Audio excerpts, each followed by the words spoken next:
Сәлем достар, қалдарыңыз қалай?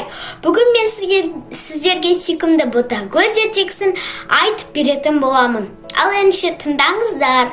Ботагөз әрқашан сабаққа дайындықпен келетін.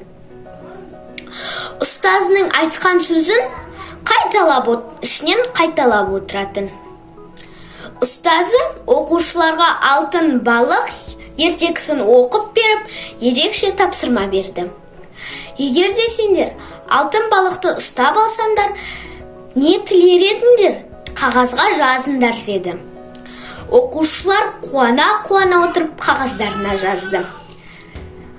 Қаншама үзілістен соң оқушылар өздерінің жазғандарын ұстазға оқып берді. Ержан машина керек деді.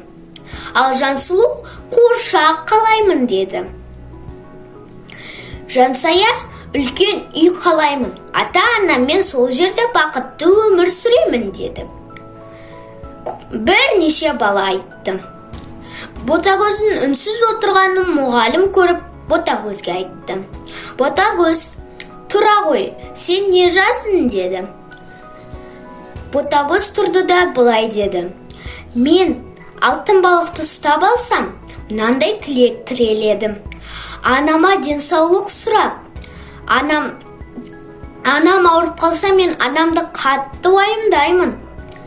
Әкем мен және сүйікті тәтем, яғни менің отбасым қасымда болса, қалағаныңның бәрі болады, деп оқып берді.